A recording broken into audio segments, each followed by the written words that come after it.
Testing. Read all about it. Hello. For those that are in here right now, there's a good chance I'm not going to actually go into this spiel until about a good 5 minutes in. So, reason why is because I allow people to kind of come in here. Some people don't even get notified that I'm actually going live. So, this right here is allowing people to come in here, gather in like an assembly. So, again, if you were watching this, I would recommend you skip ahead to the 5 minute mark if you're watching this not live. If you're watching this tomorrow, which will be September the 2nd, then skip ahead to 5 minutes. Okay. That's what I want you to do. Okay. Because I'm not going to go into this until around that time. So just letting you know. Why is it? This looks a little different. Let's see. Not quite. There we go. That's better. So there is 27 people in here right now, and I want to say hello to all of you. And just to let you guys all know that I will not be going into this whole spiel until a good 5 minutes. So right now we're 1 minute in and there's 4 minutes left. So if you guys want to say hello, give shout outs, the whole nine before we actually go into this, make sure you let me know. You guys can't hear me, right? No one is saying anything. I don't know, making me think that something might have happened. There we got one. We got Sylvia Carver here. Hello, Sylvia. Tupelo, Eddie Schultz. Okay, said loud and clear.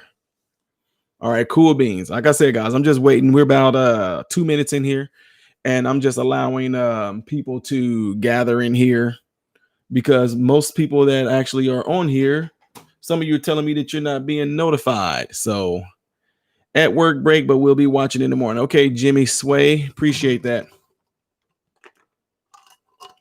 And it's also going to allow my generals to come in here. And I know for a fact that a lot of people, you guys have been telling me you are not being notified that I'm going live or doing any kind of videos, which is pretty messed up that that's happening. So, all right, 25 people in here. Fewer speakers. Cell phone notified me, but online didn't. Eddie Schultz is, yeah, I know. I think they actually are saying that they're getting away from sending emails to people of any type of notifications that anyone does on YouTube, which I don't know why, but they're pretty much, I don't know if they're doing that. I don't know why they're doing it, to tell you the truth. So if you guys have a cell phone, I guess if you have your cell phone on, you got the notifications from YouTube turned on, not just notifications from me, but you have to have your notifications on YouTube turned on, and usually you should get them then. Okay. Sylvia Carver says you rock. Appreciate the super chat, sis. Appreciate that very much. Thank you.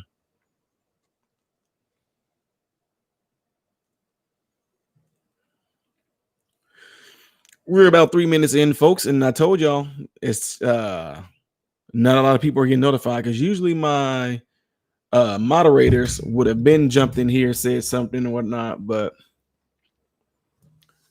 we shall see. Again, if you are here and you are just coming in and tuning in, we are about 3.5 minutes in. I'm not going to get into this until about good 5 minutes. I'm just allowing folks to come in, and I'm trying my best to let other folks know that I'm going live. If you know of anybody else that you are friends with or buddies with that's on YouTube as well, you can actually kind of text them or say something, have them chime in on this too. I'm getting ready to let my generals know. Miss Lil Pig, hello. And if anybody asks, I'm getting ready to go get something real quick, and I'll come right back. Okay. So if anybody asks, tell them I went off to go do something. Be right back.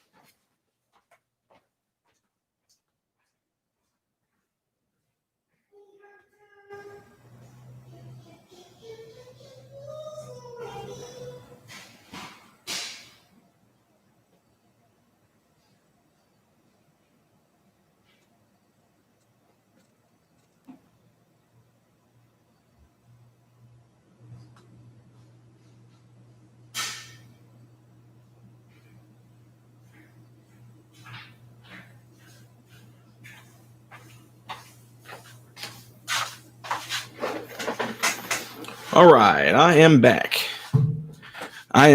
And just as promised, Um, this topic right here, you guys see that it says, um, yes, Carmen, I'm live. You guys caught me right here, and this is 5 minutes in, and you guys see the title of it where it says, what if black people were labeled systemically crimeful? You know what I mean? What if they were labeled that? What I really, really like people to really think about is that you guys know, which most people know on here, folks always try to do this thing where they try to put me in a box or they try to label me. That's why a lot of times in the beginning of my video, folks look at things the wrong way. I get told you're being cocky and you're full of yourself, blah, blah, blah, blah, blah. And what I tell them is I don't accept that. And the reason why I don't accept that is because you don't complain when you see a commercial and this commercial is saying that they have the best value or they have the best prices or the lowest prices or the best quality or anything like that. So when you guys see my intro is nothing about, oh, I'm just bragging about myself to put myself out. No, my intro is showing you almost everything that this channel consists of, right? That's what folks get mad about. So anyway, that's just one little thing I just wanted, a little notion I want to throw out there. But anyway, the reason why I said all that too is because by having different type of abilities or talents, which all of us do, we all have different abilities and talents, but that does not pretty much define who I am. Y'all know what I'm trying to say? All those different attributes, all those different skills, all those different talents that I have, you can't just put me in a box and put me and say, this is all he is. He's just a musician. That's it. He's just a minister. That's it. He's just a father. That's it. He's just a husband. That's it. He's just, you know what I'm trying to say? So I think one of the biggest things is that people just get little things confused because they want to put you in a box. Just like right now, I tell people, don't label me anything. I stand for righteousness and I stand for truth, period. If somebody on this side is doing something wrong, I will call it out according to how I see it and say it's wrong. And I will give facts on how it is wrong. If something on this side is wrong, I will call it out and give facts. First of all, I can give my opinion as well, the way I see it, but I also try to give facts on why it is wrong.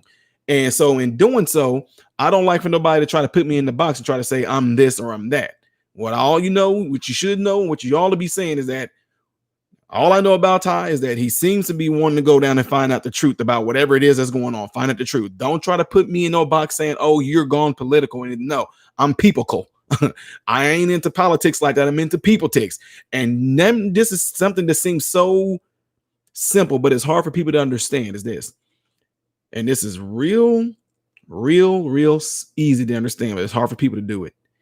Just because bad things are going on in the world and people in politics are talking about things going on in the world, it does not make it a political issue. It makes it a people issue. And if I care about people first and foremost, and I'm giving my analysis or giving my take or showing facts about what's going on with people, don't try to say, oh, you're political. No, because you don't. I told you guys before, you can't sit up here and say that you on the channel saw me bashing Donald Trump. I have not bashed Mike Pence. I have not bashed Kamala, like calling her an idiot, or y'all know what I'm getting at. But what I will do is take what a person says and say, okay, this is what he said right here, and here's the proof. This is what she said right here, and here's the proof. I don't call either side no morons or stupid or dumb or fools. I don't do any of that. What I do is if they have a video of something that's going on, I call it out, say, no, I don't think that's right there. But you don't see me bashing either side. So that's what I'm saying. Don't put me in the box of, oh, he's for the right. Oh, he's for the left. I'm for whatever is going on is right. I'm going to say I feel or I think or there's the facts on why this is right. But I'm not going to sit there and bash nobody and call them names, call them idiots. Because apparently the people that's in these positions, they got there for some kind of reason. Whatever the reason may be, I do not know. That doesn't even concern me. But what does concern me is when stuff starts to affect people. So what I do, I go to ground zero where the people are at and find out what's going on with the people. Because when it all comes down to it, it's an individual thing that's affecting you folks. I'm taking these off. I don't need to hear myself. It is an individual struggle that you're dealing with. It is an individual issue that you're dealing with, whatever the case may be, whatever it is that you got going on in your personal life. It comes down to you and that issue that you're dealing with. Now, somebody comes along and tries to help you with that issue that you got going on. You can't sit there and say, oh, here's a politics going on right here. No, no, no, no, folks. If something is wrong, it is wrong. If something is right, it is right. If somebody in politics talk about people with sprained ankles, and here I am, work with people with sprained ankles, you can't sit there and say, oh, he's going political now. Look at him. He's talking about sprained ankles now. Y'all follow me on that? Is that really hard for some folks to understand? So anyway, with that being said about not putting people in boxes or not putting me in a box or don't label me this or don't label me that, reason why I say that is this. You see, the title said, what if black people were labeled systemically crimeful? It would be a complete outcry. It would be complete racism to the 10th power on white people, Asian people, whoever want to be, if they were to sit there and say black folks are systemically crimeful. Now, here's the trick behind that, though. To an extent, they can sit there and say, well, here's the facts. You guys make up 13% of the population, but you are responsible for over 55% of the crimes. So systemically, black folks, you are crimeful. Now, imagine if you started teaching that to young kids, young black kids, right from the beginning. You start teaching that to them. Honey, I just want to let you know that you are prone to committing a crime. Well, why is that, Mom? Because you're black. I'm what? Can you imagine doing that? So what I'm saying that for is that it doesn't make any sense, because not all black people are crimeful. Not all white people are crimeful. What you have is what I told y'all earlier. It's going to come down to an individual issue. You have individuals that are white. You have individuals that are black. You have individuals that are Asian, individuals that are Aussie, individuals that are from New Zealand, Africa, Jamaica, Haitian. You got individuals that are Canadian. Individuals commit certain crimes and do bad things. Individuals do good things. Now, how fair would it be? Instead of looking at a person as an individual, you want to look at them as a whole entire race. Because again, someone can easily sit there and show the statistics on crime and say, yeah, so look at this. It's proven right here. But they can use that and actually have some type of possible, want to use that as their factual, use those as facts to back up the fact that they can say, see, here's proven that black people are systemically crimeful. Like I said, it'd be an outcry, even though they can sit there and use that as some type of leverage. But what you can't do, you can't sit there and show a data or anything like that. People have done that to me before. They showed, they tried to give me data or something like that. And some of y'all sent me a video saying that this is proof that there is systemic racism, because if Johnny got a degree, just like Jamal got a degree, and they both graduate, Johnny gonna get the degree first, or he gonna get the job first before Jamal does, because they're gonna look at Jamal's name and which I can understand to an extent if somebody is doing that. But here's the difference. Professionally, I really can't see that happening. I really cannot see that happen, because every application that I filled out, I put my first name. They probably couldn't figure me out anyway. Thailand, they couldn't figure that out anyway. But anyway, my point is saying this. Most places will sit there and look at the degree and the experience. And here's the thing. From people that I've talked to, people that hire folks on jobs, again, people are looking for experience, and they are looking for like number of years in experience. They're looking for whether you have that degree or not. And one thing a company is about, and trust me, this is what companies are about, is making money. If you have the skills and the talent and the ability that's going to bring that company money, they would be crazy not to use you, if you follow me. So what happens is that when you put these preconceived judgments or stereotypes on a particular race, what that can do, that can blind someone from seeing the actual truth, because they on this one track mind that everybody out there is against them. Everybody out there is against them. They're on this one track mind that, if I go out amongst white people, then I'm afraid, because now all of a sudden the narrative has changed. Now you have to be afraid to go out your house as a black person. Nobody's falling for that crap anyway. But anyway, that's what. So if you already going out within the world, and somebody is from your, which is going to be learned from home, somebody from within your home is teaching you to fear black people, or they're teaching you to fear cops, or they're teaching you to fear white people, that person is actually going to have a lot to do with how you see the world. Plain and simple. Somebody can look at you and frown, and you, oh, see, look, they're frowning at me because they racist. I mean, you know what I'm saying? These little preconceived ideologies that you can put in your kids will make them go out to the world and be paranoid of stuff they shouldn't even be paranoid of. They're scared of stuff they shouldn't be paranoid. Shouldn't be scared of. And in doing so, by being paranoid, by being scared, by having stereotypes, they can end up forming a certain type of anxiety. Now they got to be on medication. Why? Because I'm scared. Why? Because the black folks are systemically crimeful, and I've seen a lot of black people around me. I don't know which one of them are crimeful. I don't know. So it's just look how crazy that would drive somebody. So now in that same notion, I'm supposed to go out here in America and watch my back and look around and make sure ain't no white person out to get me. Make sure every policeman I pass,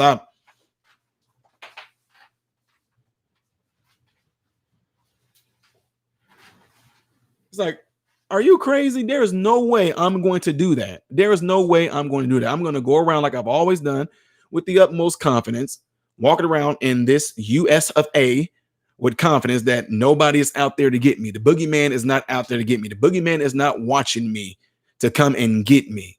But if you sit there and you install or instill that type of fear into someone, you're going to have them going out there constantly being paranoid, watching their back, getting high anxiety, become introverts, end up becoming what y'all call it, argophobia, all kind of things. Look at the amount of mental distress that you are placing on people with these preconceived stereotypes and judgments. That's exactly what happens. And then the minute they do, it can be anything, man. If you put this ideology in young people and they believe this ideology, they'll go out and preach and teach it as if it is true and never experience it. And then here's the thing. I've had a lot of them call me and talk to me and send me emails, and I call them back, talk to them on the phone. Did you know that a lot of these young folks and middle-aged folks that call me and talk to me, did you know that they told me about some experiences that they had? And I just threw one little nugget in there. Could it be that really wasn't the case? It just that's the way you perceived it. And the thing is, I say this all the time, perception can become greater than reality. I'm going to say that slow. And you probably need to write that down. I just need to get t-shirts with all these different quotes on there. Your perception can become greater than reality. So I'm going to give you a little thing here. There was a story that y'all know that it actually wasn't just a story that happened in the Bible. Y'all know the story of David and Goliath. Goliath going around, he's a giant. This dude got everybody scared. They had a whole army, but they had Goliath with them. This army did, Palestinians, and then the army that David was sitting there barely able to carry a sword for. This particular army, they had an army, but they were scared of one man because they had a giant with them. And apparently they knew what giants can do. So they were fearful because why? Their perception of who Goliath was greater than the reality that he can be taken down. Now, David didn't fall for that. David did not fall for that. If you read the Bible, you know this story. And what people, they miss little details. I love finding little details in there.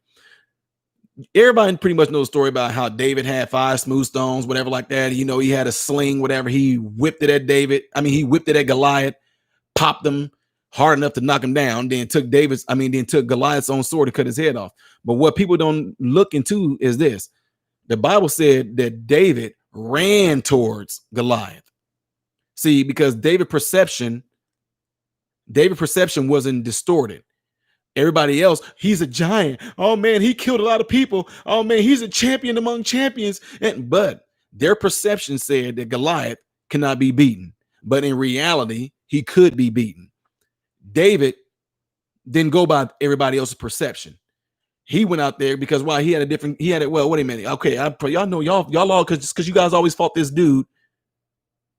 Straight, y'all always fought with swords and shields straight up. David couldn't even carry a sword. David went out there with a sling. And so pretty much when it comes down to it, in modern day times, guys, what happened between David and Goliath was don't bring a knife to a gunfight. Don't, back in David's them time, it would have been don't bring a sword to a rock concert. No, I'm just kidding. Don't bring a sword to a slingshot fight because you're gonna get tagged from a distance. Even though you had a shield, but there's a good chance you're gonna get tagged. So anyway, again, folks, perception can become greater than reality. And the reality is that out there in the real world, there is no boogeyman that's out there to get us. There is nobody out there. We're not being lynched. We're not being pulled out of our homes. We are not walking out of our homes scared to death. And another thing that can play on these poor little children's mind is the fact that you have a lot of virtual learning going on today. So little black kids seeing this stuff on TV, their hero, LeBron James saying, oh, we scared to leave our houses. No, we're scared. It's going on. So now these little kids are thinking, mommy, is that the reason why they have us all staying home right now and we're doing virtual learning? Is so that we won't get out there and the police will kill us? And some mothers who are ignorant to the fact of what's going on in the real world, they fall right. Yeah, honey. Well, yeah, it is better for y'all to stay home because you're safer that way. And these kids are going to grow up with a misguided ideology that there are police officers that's out there to get them. And what that will end up doing, it will cause them to hate police officers, especially when they have a lot of videos that's being put in front of their faces over and over and over again around the clock on YouTube, showing police doing wrong things to black people. You know what I'm saying? But nobody's sitting there teaching their children to think for themselves, to be critical, saying nobody's sitting there, not nobody, but a lot of people are sitting down with their children, telling their children, hey, honey, no, that police officer right there is bad. Just like with black folks. Black folks, again, you see the title of this. What if we were labeled systemically crimeful? How do you feel going around? Like, for instance, how do you, I'm just telling y'all the truth. I cannot tell you how many times I have walked past somebody's cars and hear them doors lock. Clink, clink, clink, clink, clink, clink. Hear them doors lock. I just kind of smile and just laugh it off. Somebody's perception has become greater than reality. Their perception is I look like I might be a threat. I don't know what these folks are taught. I don't know what they were taught, and they had an ideology about being stereotypical. They see a black guy. I don't know what they were taught. But I'm not about to get up here and get upset because these folks are locking their doors because somebody has taught them to perceive me. I'm not going to get upset if I walk past somebody's door in their car and they lock the car door because what they've been taught to perceive me as. Because guess what? I'm not the one with the issue. It's them with the issue. I'm not the one that's scared of a black man. It's them that's scared of a black man. I'm not scared of a police officer. It's those people that are scared of police officers. Police officers going around like, and don't get me wrong. I know in every race, every field of work, folks, every occupation, there is good people. There is bad people. Perception. Now, police out to get us. Police can ride down the neighborhood and y'all, look. Your perception has been distorted. Perception has become greater than reality. Reality says police are there to do their jobs. Perception says police are out here to kill all of us. Perception says police brutality is just da-da-da-da-da against all human beings on the face of this nation. Reality is, no, they're not. Perception says all police officers need to be defunded. All police officers are bad. Reality is, no, they're not. Perception is black people are thugs, are gangsters, gold teeth in their mouth, sagging their pants, wearing dreads, don't care about their children, hoochie mamas, ghetto queens, whatever you want to call it. But reality is not all of them are. Perception can be white folks are stuck up, they're hillbillies, they're rednecks, they're whatever you want to call them, they're uppity, they're bougie. They have all the money. They have white privilege. They are the epitome of having first class to everything. But reality is white people stay in trailer parks. White people be on all kind of drugs. White people do to go kill each other. White people are in jail. White people get divorced. White people kill each other. White people do all kind of crazy things too. So nobody is teaching them that as a society, there are good and bad people, period. Don't try to put no certain type of perception on this particular race and say this is what they are, this is what they consist of. Don't put a perception on this particular race and say this is what they are, this is what they consist of, because you're going to form an ideology in your children, in your nieces, in your nephews, and those around you that this is who and this is what those people represent.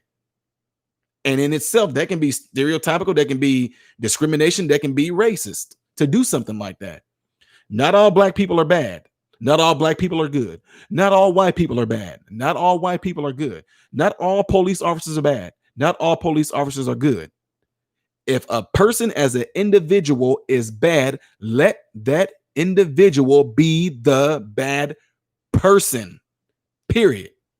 Now, some people try to come back. Well, you said Black Lives Matter them all. No, I did not. No, I did not. There's plenty of times, because some of y'all have said that. There's plenty of times where I sat there and said Black Lives Matter, the founders are X, Y, and Z. And the reason why I say they are X, Y, and Z, because the founders themselves said we are X, Y, and Z. We are Marxists. We conjuring up spirits and we're calling on ancestral spirits. I'm only repeating what they said. I'm only repeating what they said, period. That's it, folks. Now, I said that there are good people with good intentions that joined Black Lives Matter movement because they felt and they thought that Black Lives Matter was about doing good, which in some instances they are, but foundationally and at its core, they're not, period. All right, let's see. Dropkick Chester, thanks for the super chat. Says no one is born with hate in their heart or racist. Absolutely not. You can take a racist family and they can have a little bitty baby, 2-3 years old. I can go to that little baby and make that little baby laugh. That baby ain't gonna look at me and be like, oh my God, that's a race. I don't know, it's a black man. They're not gonna do that. So no, it's completely taught. If you're in here right now and you want me to see your comment, make sure if you're on a computer, put the @ sign, and then spell out MODER. It should fill it in as Modern Renaissance Man. When it fills it in, hit enter, type in your message, hit enter again. If you are on a tablet or a cell phone, put the @ sign, put capital MRM. I'll try to do my best to see this over here. So anyway, folks, again, what if black folks were labeled systemically crimeful? How would they feel? How would we feel if they labeled us? Well, they do label us. They saying we the ones that commit all the crime. I mean, okay, so then what do you think is going on right now with the police? What do you think is going on with white people? How, man, I cannot, guys, I'm serious. This is really simple. That's what the issue is. Things that are simple have become ridiculously crazy now. According to Facebook, you're not verifiable. Yeah, David, thanks for telling me that. I know I'm not verifiable. Yeah, they won't let the video stay up. But with these things been put on a lot of people right now, how dare anybody say that all white people are racist? Like you born with it. That is the craziest thing I've ever heard, as if you guys don't have no way of making your own decisions. You don't have your own mind. You don't have your own thoughts. Absolutely crazy.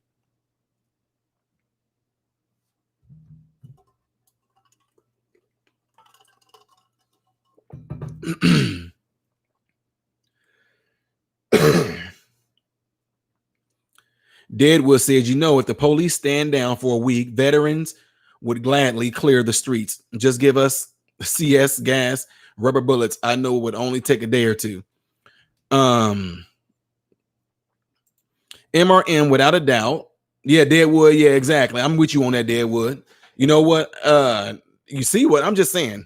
What would happen if what would happen if there was a whole lot of other cows Wick? Some people didn't catch when I called him Cal Wick. Yeah, I know some folks got mad. If I called him Cal Wick. I mean, what would happen if there was a lot of Cal Rittenhouses? Because I told y'all, I said this back like 10 live streams ago, that guys, this is going to get worse and worse. And what's going to end up happening, people are going to get tired. They're going to go from being fearful. They're going to go from fearful to being completely angry to now is defensive. And you see that's what's happening. That's what people are tired of this happening in America. Folks are getting tired of it. Okay. Steve Franksack said, MRM, your most valuable possession is your conscience. Absolutely. Some people don't value theirs. Okay, Sam I Am says, MRM, without a doubt, you would be labeled a racist for saying that. And Sam I Am, I do not care, because they cannot factually prove that I'm a racist based off of what I said. So I don't care. Everything is racist now. I mean, my God, it's like everything is racist. You can't even, white people, y'all can't even eat a chocolate cake. You know what I'm saying? Why are you exercising your white privilege over the chocolate cake? Why are you dominating the chocolate cake? I mean, get the heck out. I don't fall for any of that stuff.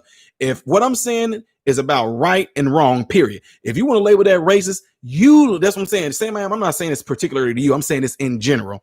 If anything that I say and I do is about righteousness and finding out truth, if you try to label that as being racist, that means you call that racist. I'm not racist. You said it was racist, not me. I'm saying that this right here is wrong, period. Whatever it is that I'm talking about, this right here is wrong. Oh, you're racist. How? Because you called this wrong. How does that make me racist? That makes whatever I'm talking about wrong, period. It's that easy. But that's the thing, though, is that it just shows me how the world, or a lot of people, has fallen for this whole worldwide way of thinking that, I mean, man, this is not even a Yeti cup anymore. I mean, it's a big bullet shell converted into a drinking cup.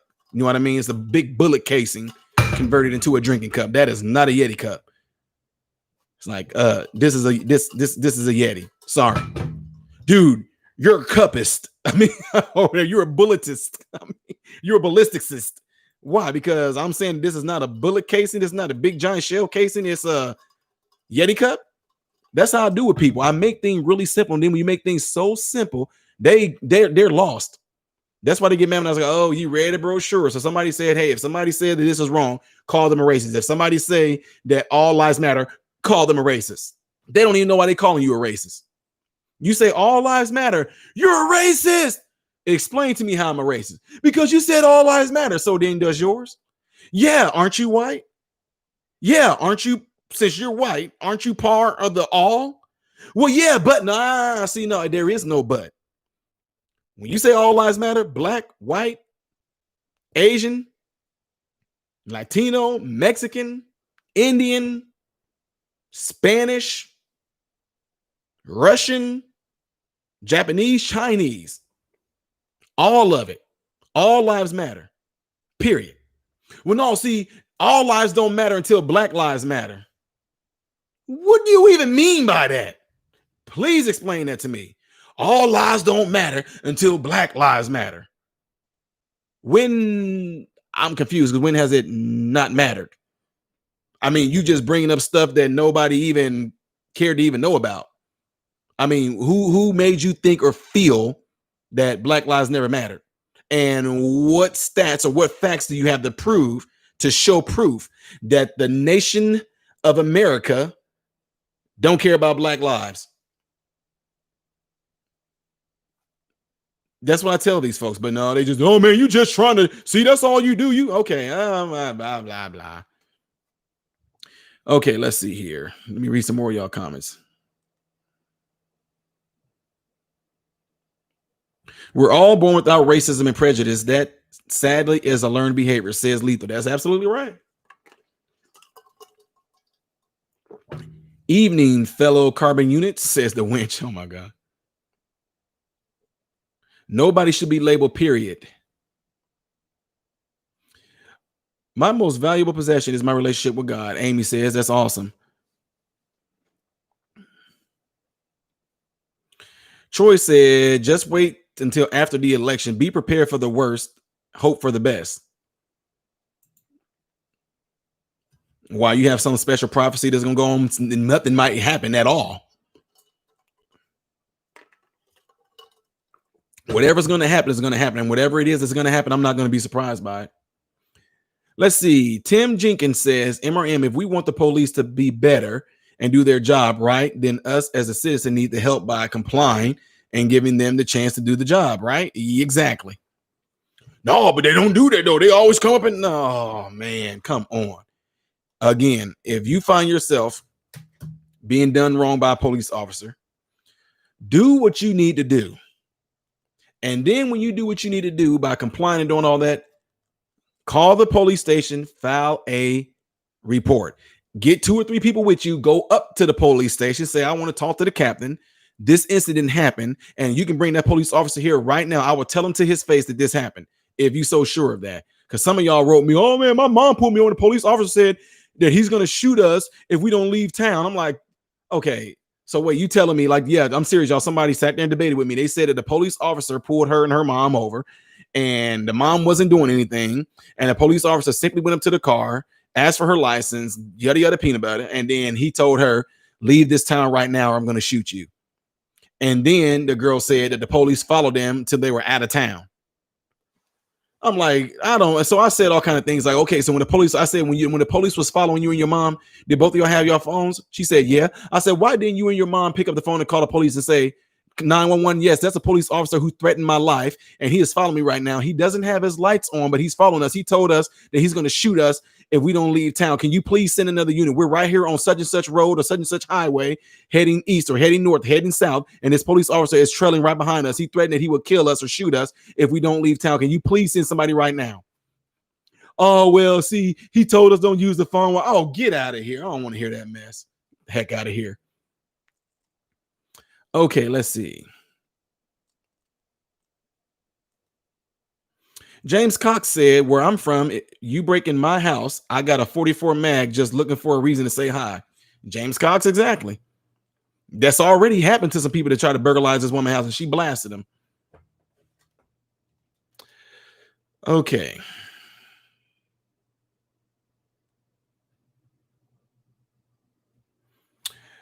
You speak with logic. That is no longer relevant, says the friendly bandit. Yeah, I know.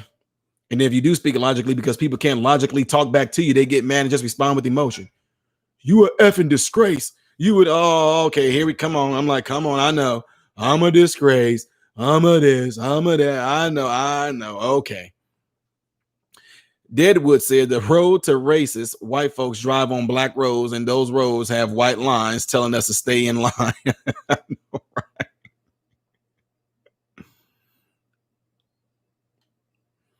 Yeah, Sam I am. I hear you. Sam I am said, I know you don't care, as I wouldn't care either. I just know that would be the immediate response. Oh, I know. I just wanted to put that out there because I know there's people on here right now that always come in here and they don't hear that side. You know what I mean? They don't hear me rebuttal what people say to me.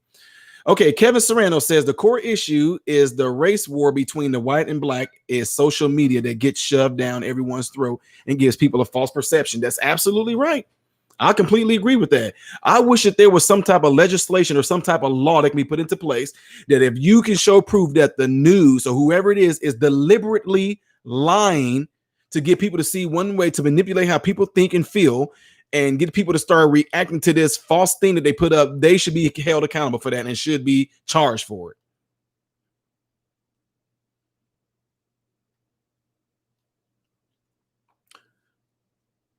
Okay, let's see. Tim Jenkins said MRM in one sentence. People want to say defund the police, and in the next complaining how not all cops have body cams. Which is it? If you want a body cam and proper training, that needs to be money. Yeah, they want to defund the police, but as soon as that Kyle was defending himself, they want to call on the police.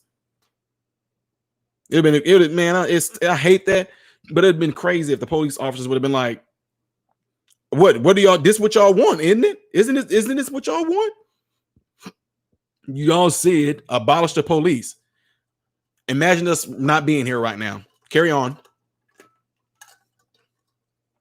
Kyle, yeah, carry on. Then, oh my gosh, some of y'all that are arguing back about Kyle talking about, oh, he crossed the state line with a gun. No, he did not. Kyle was crossed the state line, yes, but did he cross the state line with a gun? No, the gun was given to him by a friend in Wisconsin. So that killed that right there. Some of folks sat there and said, well, instead of him running and shooting the people that he shot, he should have just stood his ground. Do you know how idiotic that sounds? Kyle should have stood there and stood his ground. Do you know how many people would have been killed if Kyle would have just stood there while they ran at him? That'd have been like a video game, like the zombie apocalypse or something. These people running at you, he pop, pop, pop, pop, pop, pop, pop. It would have been a lot more dead than those two and injured than that third dude. It would have, trust me, it would have been a lot more than that.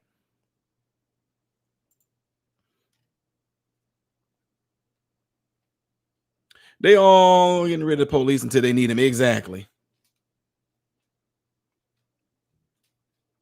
They keep posting short clips to paint the police in a way that fits the narrative. Yes, they do. Yes, they absolutely do. That's why it's good for people to find out themselves. It's just so funny. To me, you should be offended, or not necessarily offended.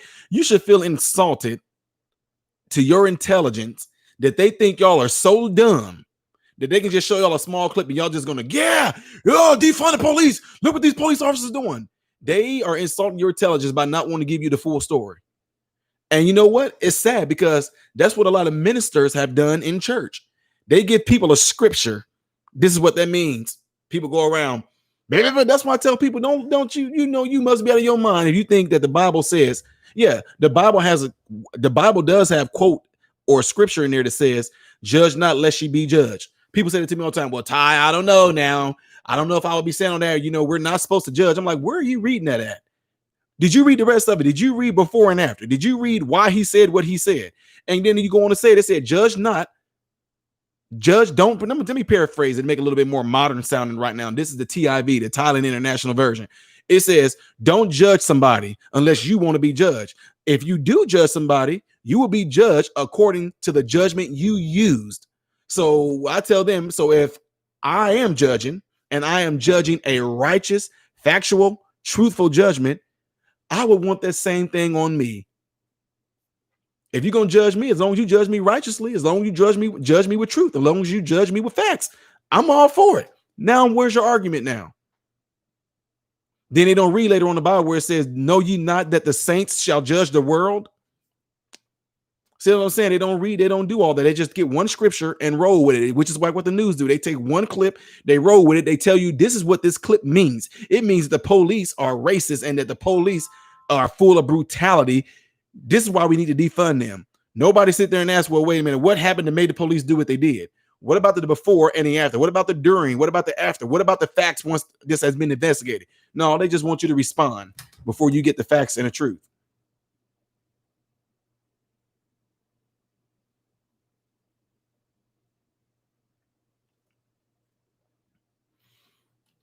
Okay, let's see.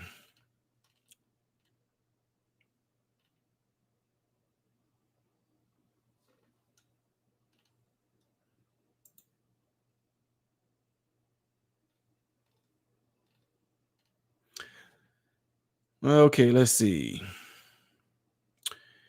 MRM, did you see the vid of the riot and looting once more in men over someone killing himself live on the cam? Yeah, I saw that. And they tried to blame it on them at first. And it came out a dude committed suicide. Let's see. Scarlett Joy said, came across Twitter account of a black friend cousin.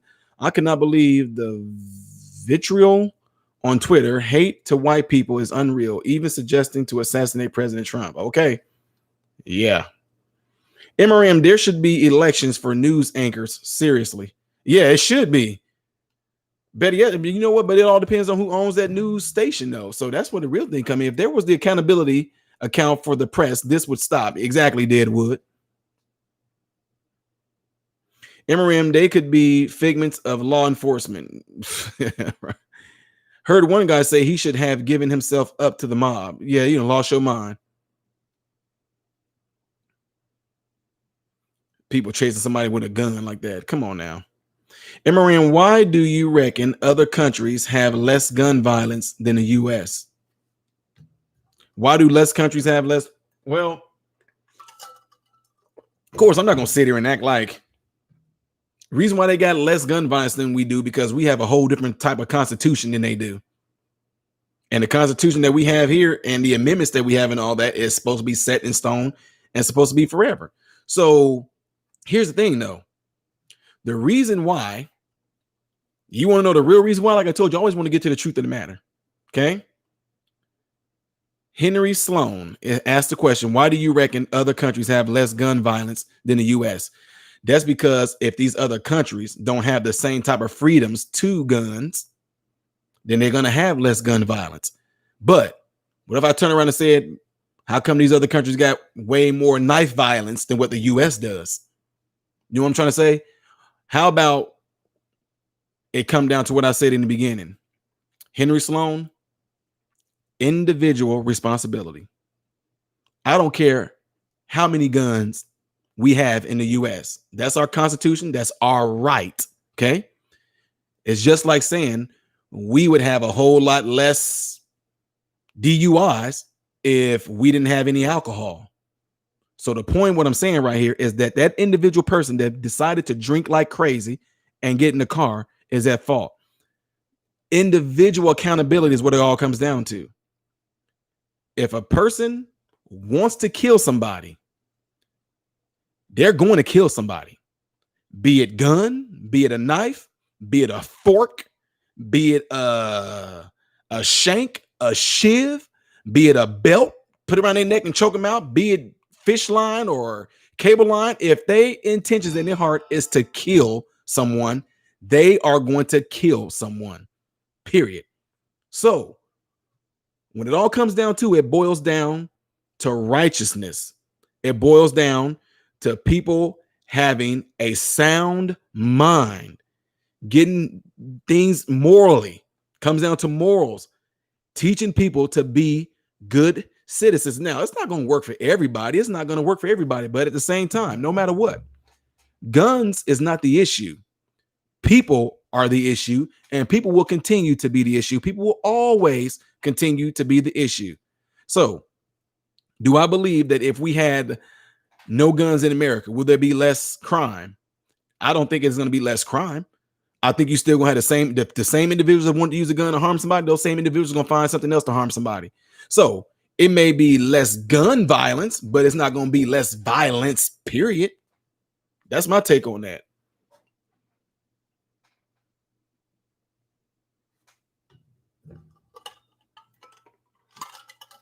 Because I highly doubt that criminals or bad people out there in the world are gonna go, well, we don't have no guns, I might as well just not do anything.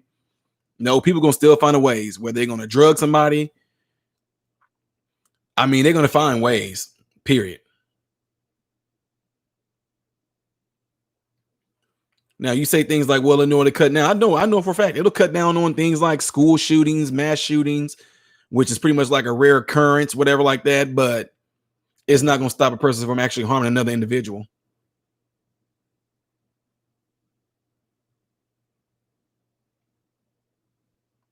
Well, Henry Sloan, they supposed to have backgrounds and all that. They supposed to have background checks. But again, even if they, let's just say Henry Sloan, even if they do very thorough background checks, that still cannot stop an individual from acting out of character.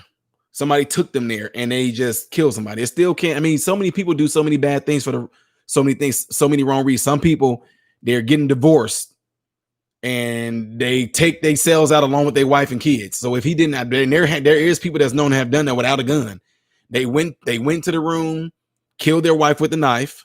Then they went and did the same thing to their children without even having a gun.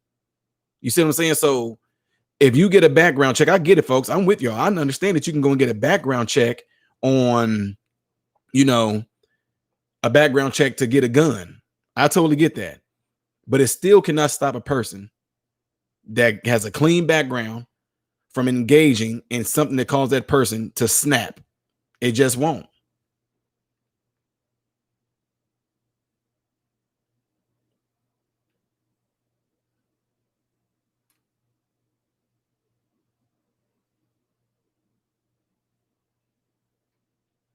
Loretta Johnson says, I'm so glad I received this notification. I love your view on a lot of things. Appreciate that, sis.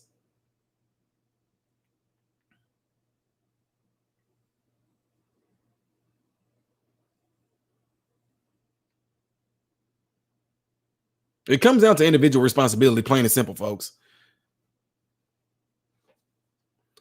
Okay, the Friendly Bandit said, at what point do we recognize these folks as terrorist organization? They are literally the definition.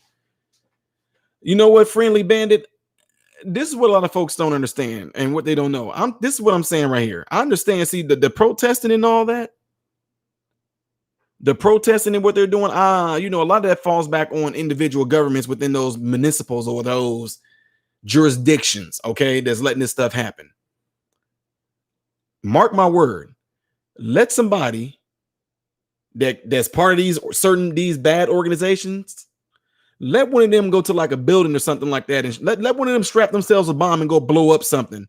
Watch how it all changes. None of them are doing that, are they? None of them are doing that. Let one of them do something like that and watch how America unites. I mean, America is all, to me, y'all, we're not divided. America is not divided. America in its righteousness is not divided. Righteous people will always stand up against that is wrong, period. But like I said, Let something like that happen. Let somebody strap something to something and blow it up. Watch how it changes. I'm just giving you an example. Not saying nobody should do this, but y'all remember like the Boston bomber and Oklahoma bomber and what was the other one? The Unabomber, whatever like that. Look what happened. No, they're not having that. That's what I'm saying. So these people, they doing this stuff like want to defund the police. They doing the peaceful protesting, rioting, and all that. Not one of them are going to try to blow something up with a bomb. Let that happen and watch how it all changes.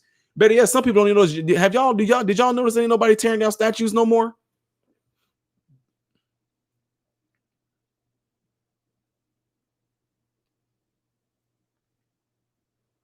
I'm asking the question there.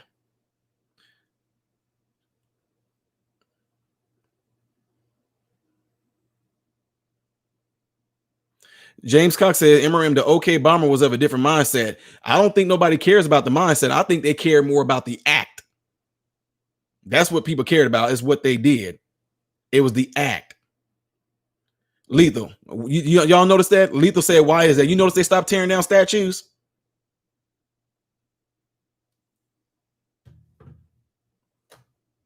Yes. Somebody got the right answer there. J5.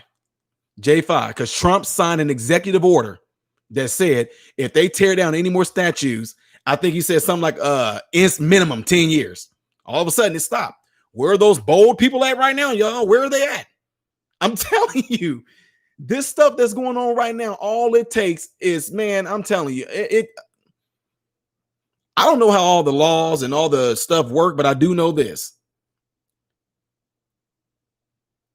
The statues have stopped coming down because Trump signed an executive order that said if they tear down the statue, I think he threw like a minimum of 10 years or something like that. And all of a sudden it's like, okay, I told you this is these people, even though here's the thing, they're just like the story I just told y'all with David and Goliath, the BLM, the Antifa, whatever y'all want to call them. I don't know, whoever. I'm just calling all of it evil. If they're doing something evil, I'm calling it evil. They are what like Goliath was. And everybody's perception is, oh, they're big and they're bad. Oh, they're doing terrible things. Oh. When people that's on the Lord's side is like, guys, all we have to do is this. That's it. And you're going to send them running. It's going to be that easy. It's going to be that easy. But you have certain people that are governing certain areas that's not allowing help. And that's what's really, really, man, that's really sad. That is just really sad that these folks are being ran out of their cities and ran out of their homes and running for safety because people that are supposed to be there to protect them are not protecting them. And I'm sorry, it's just a flat out truth. They're letting it happen. They're letting it happen. Me, I told you guys, I don't know, guys. Future for me, I do not know. Y'all, this stuff has gotten me wanting to go and get into some stuff, get into the city council and community a whole lot more, because it's really simple, y'all. It's really simple. I have my home. Here where I am. My thing as a father, as a husband, is to protect my family. Number one. If anybody wants to come and try to do harm to my family, y'all follow me, in my home, I'm going to protect them. If I can't, and I see that I have a lot more people coming at my home than what I'm able to withstand, I am going to call for my family to help me. These people are gathered around my house. Hey, I don't care. Come in with whatever y'all got, run them over, because they're trying to do harm to my family, and I'm trying to protect my family. So a lot of things that we see going on, you can learn it from home. The Bible mentions things. The Bible says a phrase like, how can a person take care of the church when they can't even take care of their own home yet? So in other words, how are you going to take care of multiple people with different mindsets, different disciplines, when you can't even take care of your own home yet? So to me, to be part of something like this, like to be part of office, whether it's the mayor or on a council, it's all going to be really simple. It's going to come down to what's right for the ones you're supposed to protect. But too many people are worried about what they can get out of it. See, being a father or being a husband, I don't do this to see what I can get out of it. I do this to see what it is that I can do to better the lives of the ones that I'm actually with, my wife, my sons. What can I do as a father to better my son's life? Offering them wisdom, offering them knowledge, showing them how to change brakes on the car, showing them how to do an oil change. What can I do to better their lives? What can I do to set them on straight street? What can I do for my wife to better her life as me for a husband? What can I do? What can I compromise? What can I do so that this whole relationship can work? So to me, if you treat your home, or if you treat your jurisprudence, or you treat your jurisdiction, or treat your municipal like you do your home, then you will be seeking to see what's in the best interest of the ones that you're there for versus what you're trying to get out of it. Because nobody's going to convince me and try to tell me to do something wrong for my family, to my family. Nobody's going to try to convince me and manipulate me to do something wrong to my wife and my kids. And then in the end, for them to suffer like that. My house is all left desolate like the Bible says. So there is no way.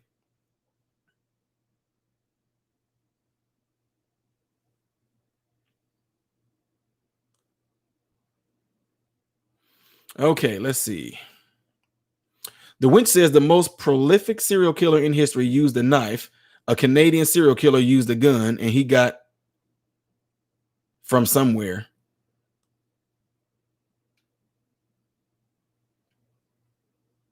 Guys, be sure not to use capital letters because you will be flagged for that. YouTube, and actually, I don't know, it's weird. YouTube does things when you use caps all the time. So I'm just letting y'all know that.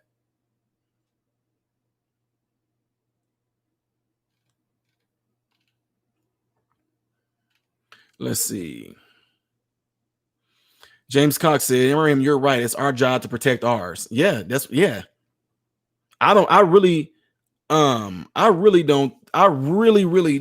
serious. I don't think that it's really that hard. I mean, I'm what, next June, I will be married 20 years. And I'm married 19 years. I have a son that's 18 and the other one that's 16. You learn to manage different personalities. My wife has her personality. My son has his personality. My other son has his personality. My nieces and nephews got personalities, and people that I work around got personalities. And if you notice that there's this trend or this pattern to where when people are around you for a while, people seem to change. They look forward to you coming to work, or they look forward to having a conversation with you because they feel that being around you is helping them become a better person or helping them change. So to me, unless I know a lot of people are manipulated, they're bought off, but that can't happen to me. Somebody sat there and said, I'll offer you $500,000 to not be on YouTube no more and not test me with it. One of y'all put $500,000 in my PayPal. You probably not going to get it back because I'm not going to stop doing what I'm doing, but I can't. I'm just one of those people. I can't be bought off. There is nothing monetary wise that any person can offer me that's going to get me to deter from what's truth and what's right. I lived a life before where I didn't have any money at all. Hustled at low, picking cans, asking people their own stores, y'all got anything that's about to expire that y'all about to throw off the shelves? Can I have it? And I'm at a level to where I'm able to do really, really, really well for myself financially. So my thing is, I understand what's really needed. Therefore, I cannot be bought, because when it all comes down to it, food, shelter, clothing, and great health.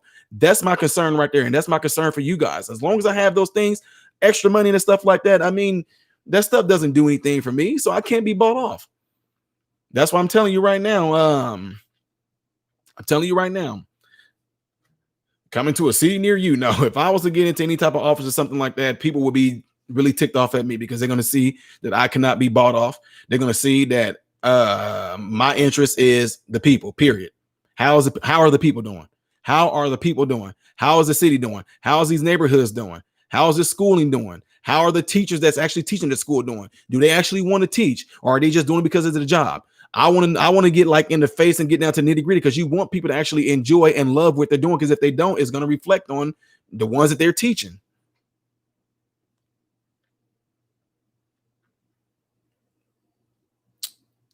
Georgia Fricks, thank you. You need a hand up, not a handout. That's right.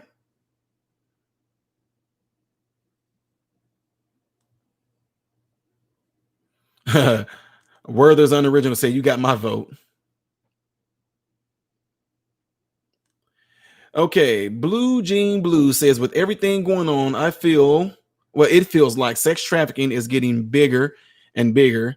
Is this all part of the thing put together? What the H is going on? No, I think the child here. Check this out. Check this out. I'm gonna give you a little scenario right here. Blue Jean Blues.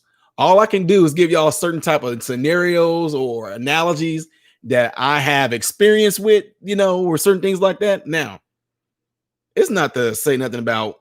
I'm just telling y'all straight up. My family knows how we all came up. We all know how we were, where we grew up in the projects, ghetto, hood, whatever like that. But let me just tell you something. It's not that sex trafficking is getting bigger and bigger. It's not that at all. See, there's a certain time in our lives where we didn't have a lot. My mom was trying to take care of all four of us at a point. So we didn't live in the best conditions, but she did the best she can with four boys, all of us barely a year apart. And her doing it by herself, our situation calls for us to live in pretty rough areas. Let's just put it like that. So what I'm getting ready to say here, I say it to be comical, but it's the truth too. You don't realize how many roaches you have until you turn the lights on. So it's not that, oh man, roaches are getting populated, they're getting bigger. No, it's not that. Somebody turn the light switch on. That's it. So sex trafficking hasn't gotten bigger. Somebody just flick the light switch on. Now you can see all them roaches running. I know some of y'all like, dude, it's the truth. It's the flat out truth. That's what's going on. A light switch has been turned on, and now you see all these roaches. But if that light switch wasn't turned on, them suckers are doing all kind of, who knows what they're doing in the dark. Okay, Tim Jenkins said, I grew up extremely poor, but I was taught how to treat others and work hard for what I have. Poverty can cause people to creep into the life of crime. Yeah. But at the same time, if they want to make the right decisions, though, man, if they decide to make the right decisions, they will be led in the right direction to not have to do that. Okay, Dumpster Fire said the biggest with the big cities that you feel lost, unimportant. In a small community or town, you feel important. Keep up the great work and peace. I hear what you're saying, but like I said, in a big city though, and it's gonna be broken down into small things. So, for instance, all I can do is related to the stuff that I've learned. Okay, so in the Bible, there were a ton of people in the Bible to where they had to be broken down into 12 tribes. So I get that. I'm totally with you on that, and that's what I'm saying. A lot of things that I've learned from life, from experience, from what I know from the Bible. That's how things can be broken down. Break these things down into tribes, but within those tribes, all of them have the same exact, all the 12 of those tribes have the same exact ideology that this is our goal. This is what we're here to do. So it's not like, well, tribe number 1 can't say nothing to tribe number 6. Tribe number 6 can't say nothing to 5. 5 can't say nothing to 11. No, we just have to break up because there's so many of us. We need to break down, have a leader for this, a leader for that, and a leader for here, a leader for there. But all of us should have the same exact mindset. And it's about taking care of one another. Animals do it. My God, animals make sure they protect their young. Man, us, we sending them suckers out like they coming out of the womb in danger. MRM, some weeks ago, you were talking about the welfare racket. Oh, yeah. Seriously asking people why are they in poverty? Too much going on, not enough coming in. There's a whole lot of resources out there. People that are in poverty, it all depends. You talking about food, shelter, clothing, and health. There's all kind of churches that have food. They have food drives. There are places that actually give away food, so you can get food, man. The food is very abundant. People say, "Oh no," that's why I'm saying I don't try to be mean or rude, but where I go a lot, there are people that got signs saying, "Hungry, please feed me." I'm like, look, there's a church right there that can give you something. They don't want to hear that. I'm like, well, I've been hungry before like that. I'm telling you, we used to hit up like 4 different parks. Y'all remember park lunches? Yeah, in the big city, they have park lunches. Me and my brothers, man, we used to hit them parks up, and sometimes they had it at a place called the school, and we would go there. And, hey, look, don't let them sandwiches go back on that truck, man. Hey, give those to us, man. Seriously. So if you're really hungry, forget that. It wasn't no. I'm telling you, that's why when I say to them, "Sir, are you really hungry?" Yeah. Well, that church right there, they give out free food. Just go over there and ask them. Well, I don't want to be a bother or something, but you sitting here bothering everybody else, walking up to their car with a sign saying, "Please spare $1" or whatever. You ain't really hungry. I'm sorry. I'm not trying to be rude. You're not really hungry like you claim you are. Because if you was, I'm talking about now. When you had look like me before, when you have the boldness to go tell somebody, look, sir, I can easily come in here, snatch something and run out that door. You the only one working here. I guarantee you're not gonna catch me. I don't want to do that. I'm hungry. Do you got anything on the shelf that's getting ready to expire? Anything like that you can give to me? And he did. I'm just telling you. Talking about you hungry. Okay, hungry. Let's see. Sue Stevenson says, seems to me if they take care of their family, be somebody that you can be proud. Don't blame cops because you can't control yourself. Yes. Self accountability. It all comes down to that, folks. If it was anybody else's fault but your own as to why you did what you did, then they would be going to arrest everybody else that should be responsible for you being who you are. Your child end up being the one like I'm telling y'all, it's never going to happen. But if I found out that my son, and I seen the video of my son resisting arrest and happened to get shot,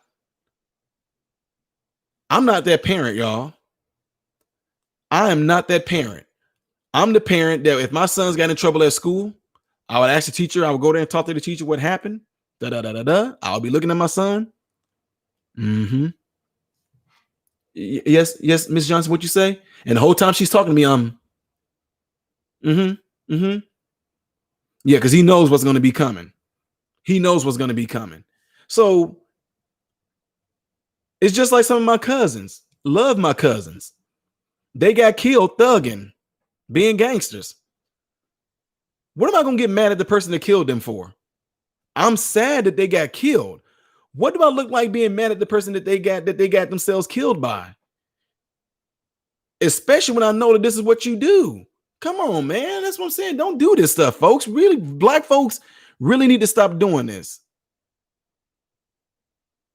You really need to stop trying to act like your children are angels when it's clear on TV that they're not. Yeah, they're angels. They're fallen angels. But no.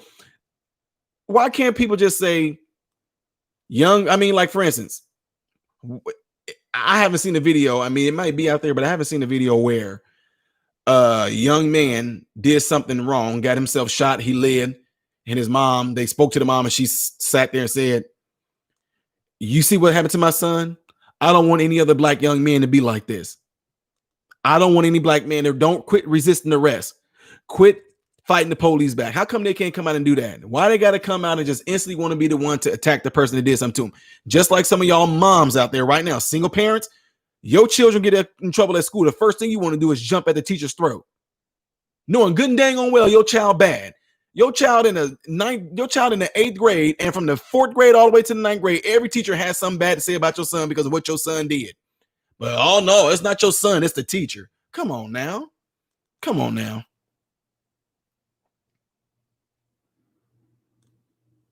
I hear you, Critter B. I see what you said. But some folks want to get notifications. MRM, all positions in government need term limits. I think, man, look, I think that if a person is doing a super good job, like a CEO of a company, I think that as long as people keep on voting them in, they should be able to stay there. I'm just saying, that's my opinion. That's my opinion. If a person is doing a really good job, just killing it, they keeping peace, they're keeping harmony, they're keeping this going, the company is making money, people are getting raises, better healthcare benefits, then I think they should keep that person there. Now, if that person starts to fall off, it's like, okay, I think it should be like almost a yearly thing. Did I do a good job? Well, no. Anyway, let's just say each term. I just think it should be termless. If you want to, if they vote to keep that person there, if the person is doing their job well. But then again, I don't know, because who knows? Somebody else could come along and do a better job, but you would never know because you feel that the person that's there right now is doing a good enough job. Having no idea that the person might be coming along, might have a different idea, different talent, different strength. So that's probably the reason why they have these terms like this, though. So I was just thinking out loud.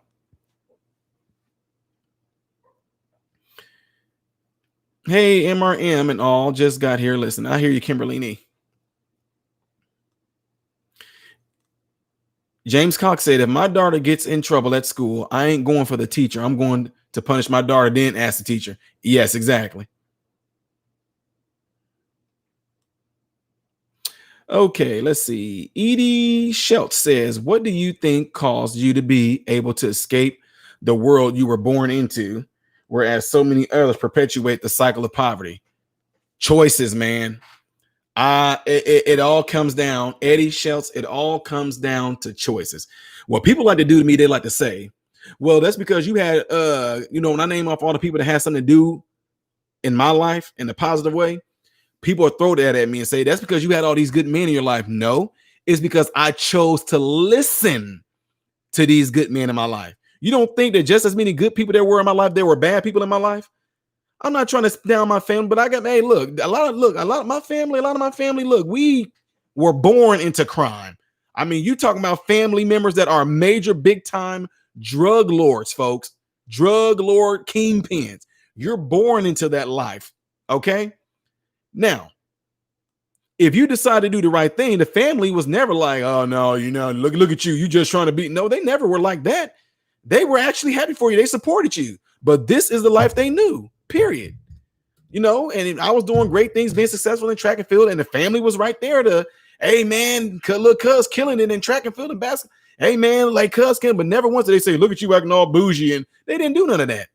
But like I said, at the same time, it was the influence of, hey, you want some money? This is how you can get it. Makes quick few dollars right here. Yeah, you might risk your life, but you might get jacked. I mean, it's all kind of things that can happen.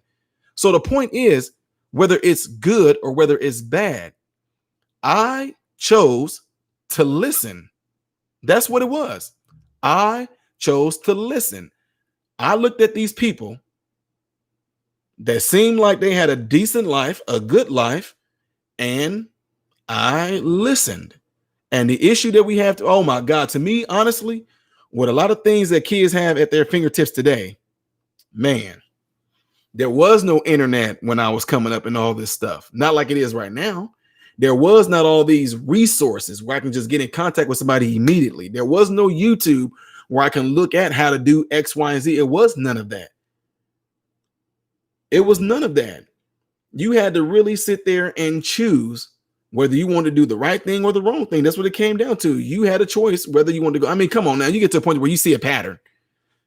People that are 4 years older than me, I'm seeing, okay, I'm a sophomore now and they're out of school. Why are they still driving up here to high school? They've been out of school for 2 years. They still doing the same thing they were doing when they were in high school 2 years ago. Oh, what are you doing? I'm working this. Oh, yeah, he over here doing X, Y, and Z. Oh, he da. But no, I wasn't hearing too many people that actually had these success stories. Now, I'm just being realistic. A lot of ones that did go off, you hearing about, oh, they came back for the summer. Hey, what's going on? Oh, I'm in college, man. College is da. What are you? I'm studying to be this so I can come back and work as a such and such. You know what I'm saying?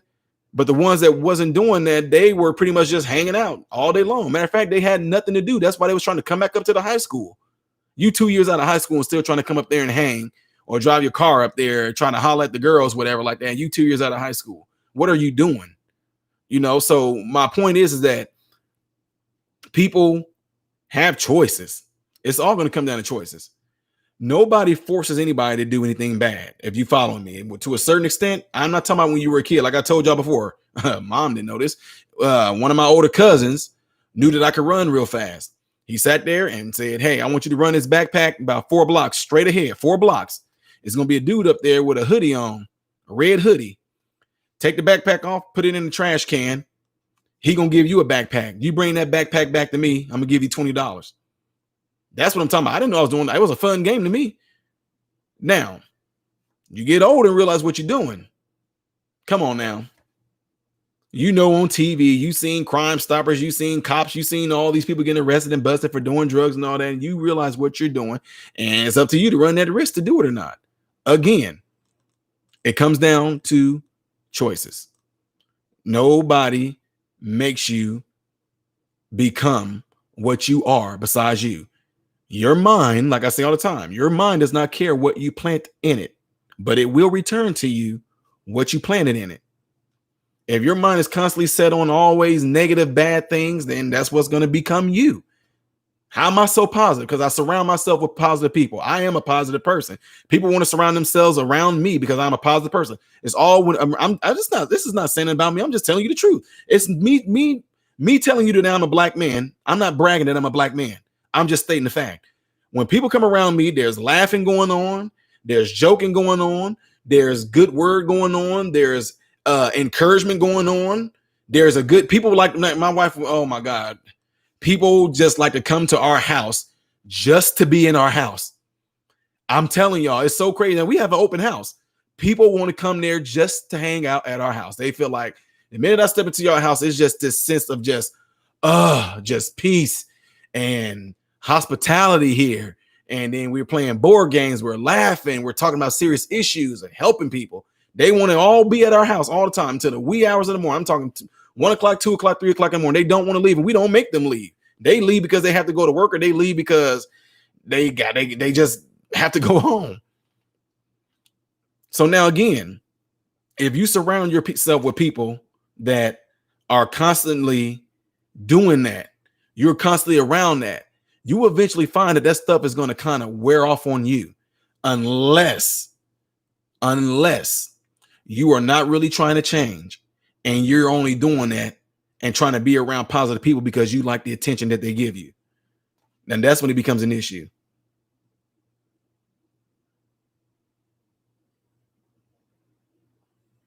No, our atheist, not my line. You can use it all you want. Go ahead. I don't even know what I even said that you're talking about, but okay.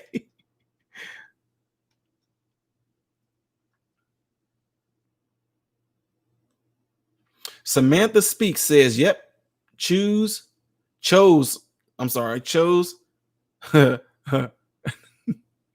Yep, choose victor or victim. That's absolutely right.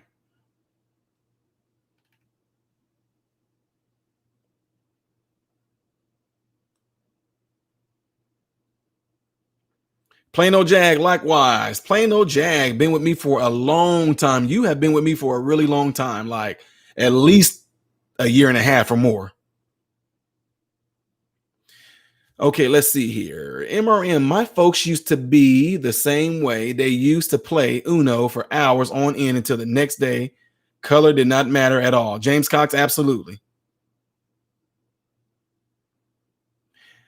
The Friendly Bandit, if I was you, go back to the beginning of this video. Like, take the little thingy down there and pull it all the way to the beginning of the video.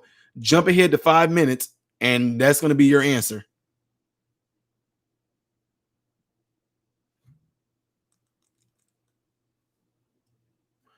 Let's see.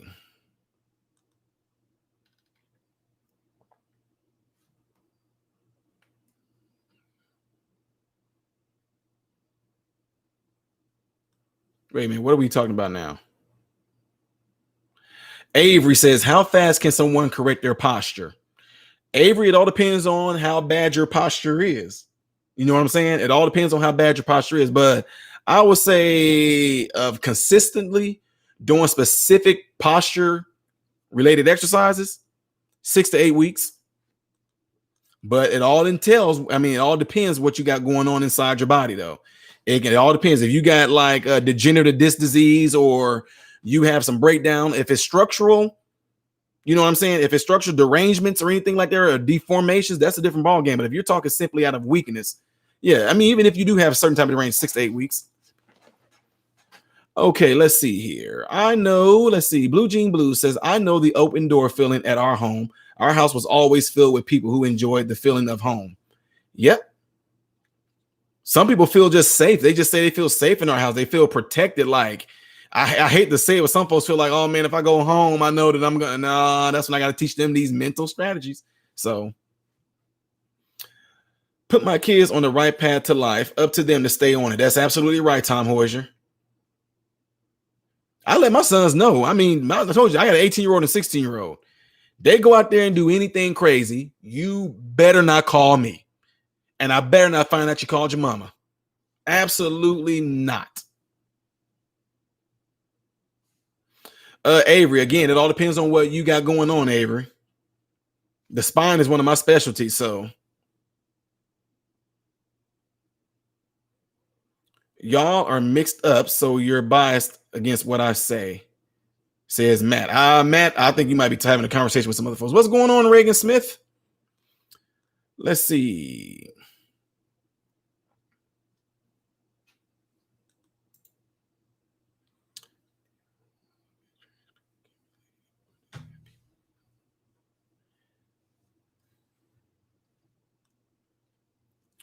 Oh, I know what scoliosis is. Yeah, Patricia. It all depends on how severe your scoliosis is, like how many degrees of a curvature you have, too. James Cox says that's how my home is. That's awesome, man. Brenda Taylor says, today's 67th birthday gift for me. Been trying to find Republican supporters. Subscribed weeks ago. Just now scroll down on your page. I live in Chicago, Inglewood. Oh man, Inglewood. Inglewood ain't up to no good. That's what they say about Inglewood there. Levon Tollison. Oh, Brenda Taylor. Thank you for the super chat, sis. I really appreciate that. I really do. Let's see. Love you, MRM, says Levon Tollison. No, you don't. You don't know me. No, I'm kidding. I'm kidding. I'm kidding. I love you too. Love everybody. It shows through my deeds and what I do. It's all about self-care. Terrible, because it's really not about self.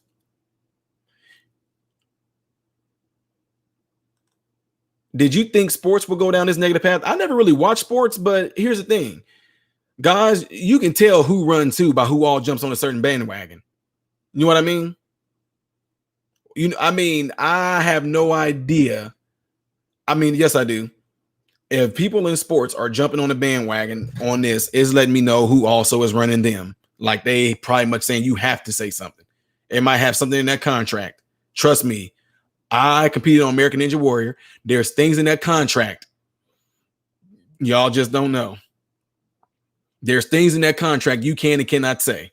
There's things in that contract you must do when you do it.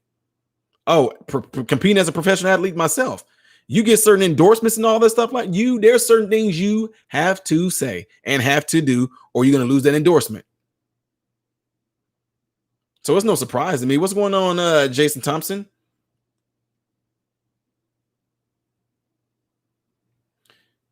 MRM, what do you play on bass? Music. I'm messing with you, Windex. I play a whole bunch of different stuff. Let's see, poor girl. Let's see. Jim Cruz, I just lost you. Says, so nice to watch a live again, man. Just like to ask if misaligned C1 or Atlas can cause different types of issues such as loss of deep sleep, sensation, impairment. Yeah. Oh, dude, man. Jim Cruz, if you have a C1 misalignment or Atlas, man, that is a very, very, very, very, very meticulous area to have something like that going on. You talking something that has something to do with things like with C1 malformation, you said? No, misaligned, I'm sorry. You can get it back aligned, but you just got to do specific exercises. You know what I mean? Whatever side is misaligned, I'm just telling you this. Whichever side is misaligned, depending on if it's going this way or this way, that way or this way. The side, let's just say if your head is leaning, okay, if your head is leaning this way, this part that's being stretched out needs to be strengthened. This part that's being pulled that way needs to be stretched out. If you follow me. Same thing with scoliosis. Some people have a C curve a little bit like this. And if it's curved like this, the side that's caving in, it's actually the side that's stronger. This side right here is weaker because it's being stretched out. This side in here needs to be stretched out, while this side right here needs to be strengthened to pull it back in correct alignment. But you can do it through certain exercises. Like, if you take, like, I don't have none here with me. Depends on what side you're misaligned on. Taking a TheraBand, I can use my belt as an example. We got off into all kinds of different stuff. So if you had a TheraBand and you had it on your head like this right here, depending on what side you're misaligned on, you would hold it like this and you would be turning your head into the side with resistance. You know what I mean? So if I'm like this right here and I have this right here like this, I will be using the band to turn my head into it just like this to strengthen this side. And if I'm strengthening this side right here like this, by doing this rotation right here, like what the Atlas does, if I'm doing this rotation right here, I'm strengthening this side of the muscles that's on that particular side of the spine. But at the same time, I want to stretch this side out right here because this side right here is what's causing the misalignment. You know what I'm saying? But I would have to know what your x-ray says. Like if you got a copy of your x-ray and you emailed me and you told me what the impression says, then I would be able to give you a whole lot more detail. So that's what you want to look for. You have an x-ray of your neck. Forget everything, a lot of it that is saying. What you want to do is drop right down to what the impression is. The impression pretty much tells you what's going on with it.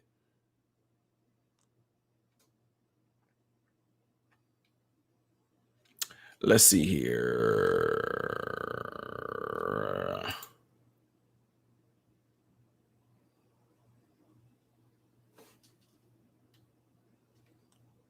Hold on, what's going on now, Matt? What did look at it flew away? What did Matt say? I don't know. I just went off now. Hold on.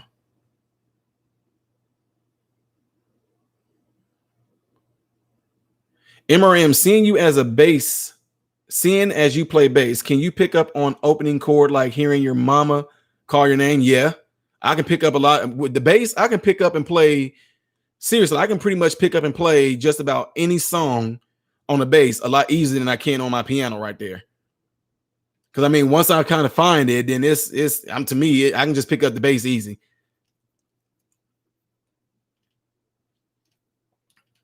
Woo wee! I don't know. I didn't caught a lot of stuff right here. MRM, you're still a youngin. James Cox says you're still a youngin. I will be 51 next Monday. Oh yeah, you just 12 years older than me. Ooh, no.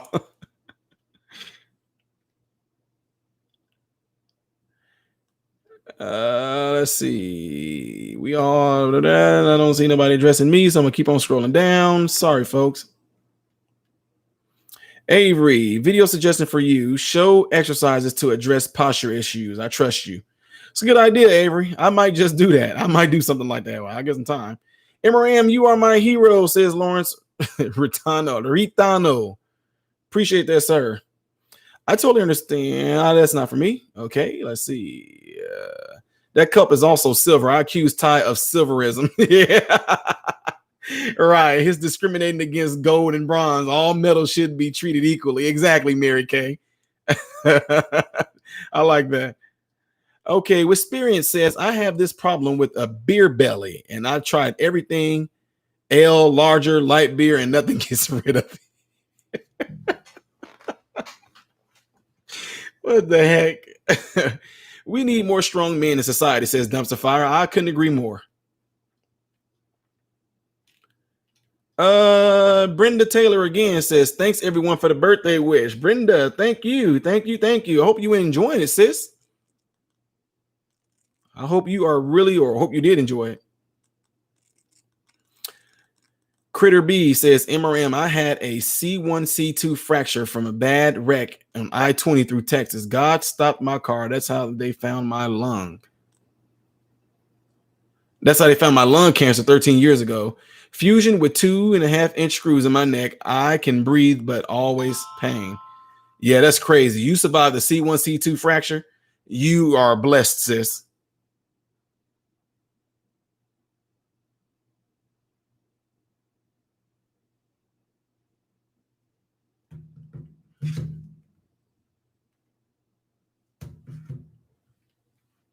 Okay, let me see what's going on, Matt. Matt, what is going on back and what are we doing here right now? I mean, I don't know what's going on. What I don't know, off to the side, because my generals are muting you. So you must be saying something that's definitely something that because they're not just gonna do that without knowing what I actually have them doing that for. So in other words, they know how to do it. I'm just trying to figure it out. I guess, Matt, what is your what are we trying to get at? Like, what is your overall intent is what I want to know. Now I'm asking you. Because what we're doing here, we're not trying to start like a race type argument, you know what I mean? Or like a Republican Democrat type argument or anything like that. I said it before. You probably weren't here when I said that, where I was saying we're not in here to get ready to bash the right or bash the left, but calling an issue on the right or left wrong and coming with why you feel this wrong or your opinion wise wrong or your facts wise wrong. I'm with you on that. But as far as name calling, I don't care if it's Biden or Trump, calling any one of them bad, I'm just not about that, because like I said, I don't care too much for that. And the reason why I don't is because, for one, people do it to you guys, they do it to me. If there is nothing intellectually to rebuttal a particular argument, a disagreement, resorting to like the name calling, it just shows me like, okay, we done. And so I mean, I don't like people doing it to me. I don't like people doing it to other folks either. If you have a legit argument as to why you feel a certain way, then come with that. But don't come with, I'm not saying that you're doing this, Matt, but calling people idiots or stupid or slow, whatever the case may be. You know what I'm getting at. You've been here long enough. Okay, a long time ago, you talked about a quick home strengthening routine, like 10 squats, 10 push-ups, 10 something. Can you repeat? Sonny, I did something a long time ago. I don't know if you're going to be able to do this, but I did something a long time ago called Ties 5x5. And that's on my channel. I might be able to bring it up and give you the link to it, but it's something I did.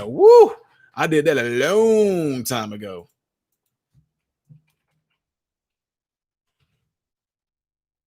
Oh, wow. It's still on here. Oh, my God. Look at that. That was 5 years ago. So, Sonny, I'm getting ready to send you this link right here. I don't know what your fitness level is, but I specifically, why'd you disappear? Okay, there we go. I specifically did this for a friend, but this is like one of the things that definitely can be done if you're able to do it. It's something that definitely can get you in shape.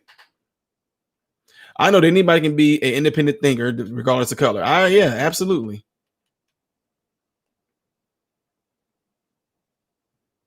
What's going on, Mama Don? Again, folks, let me stress this in here. What I do and what I would like to be done in this live chat, because people, I'm trying to tell you, is going to help you in the long run. I know a lot of y'all are older than me, and I'm just a young gun and young spring chicken, whatever you want to call it. But what I want to tell you guys is that, look, whether you disagree with the right or left, I actually like when y'all tell me why y'all disagree with it or what y'all feel about it. But what I don't want to do is bash this person and bash that person, calling somebody an idiot or moron or stupid. For instance, if you do call somebody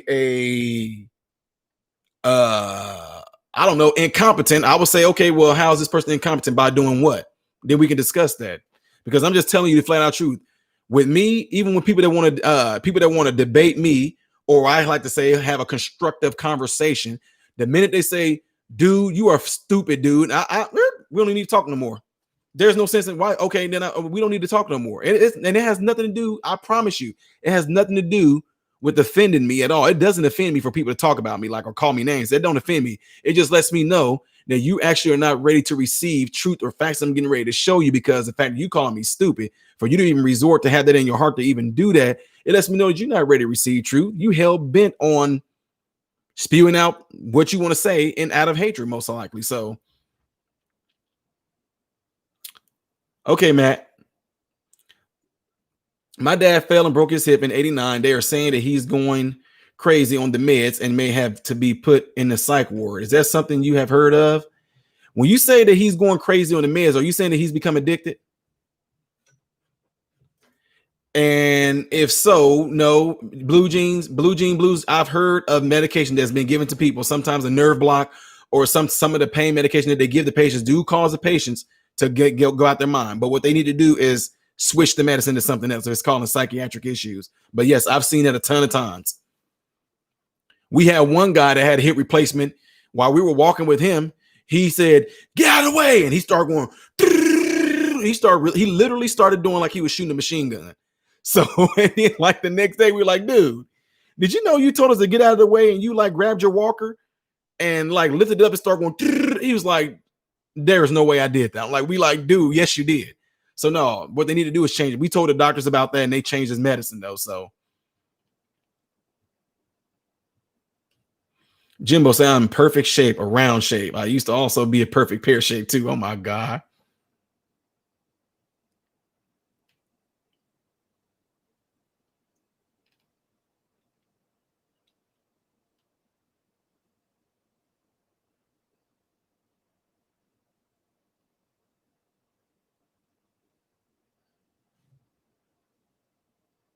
I'm on the fact ship. No right or left here, says Miss Little Pig. Yeah.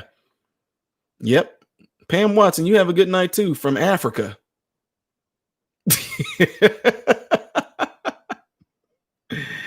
Sam I Am said, I grew up Amish. Perhaps I should go back to the simplistic lifestyle. No social media, no TV. I think we could all benefit from that right now. I think y'all can too, because I don't know if y'all know this, but I ain't heard of one Amish person that got COVID. I'm just saying. They may have, but I haven't heard of one person that got COVID from the Amish community. Oh my God, having your torso removed. What do you mean by that? Yeah, you're gonna bleed out. You know, there was a true crime like that where a lady was found, her half was found, whatever, and Black Dahlia, whatever. James Cox said now he's old and round. Oh my God. Scarlett Joy said, I had my appendix out, and that was the first time I was on pain meds. I went psychotic, called husband and told him nurses were trying to kill me. Man. MRM, I used to be addicted to Xanax for 10 years. They had me on 4 pills a day, 16 milligrams, but I have been off and it's completely for 3 years now. Man, good, dude. That's awesome, man. That's awesome. Can Trump run as independent in 2024? I have no idea. I do not know.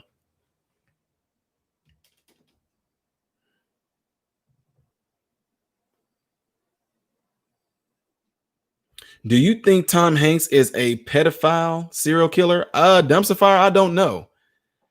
I do not know. Until the truth comes out, I don't know. All we can do is speculate. I just found it strange that when a lot of stuff was in the fan, though, that they became citizens of Greece. That was really weird.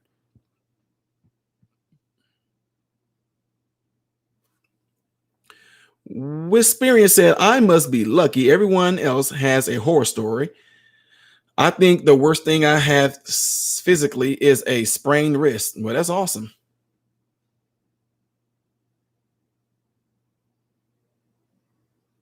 The only drug I do is caffeine. Oh, wow. Jim Cruz says, where can I contact you? Also, this thing's been the bane on my life for the past decade, and both traditional med, doctor, neurologists, and even chiro sessions won't help. Okay, JM Cruz, my email. Let me see. I'll give it to you right here.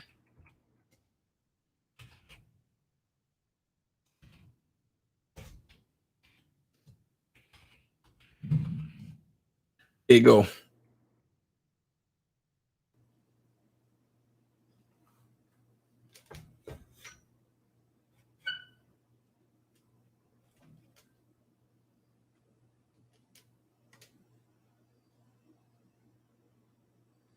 What if you cannot function without pain meds? Literally, they've never caused me to act out.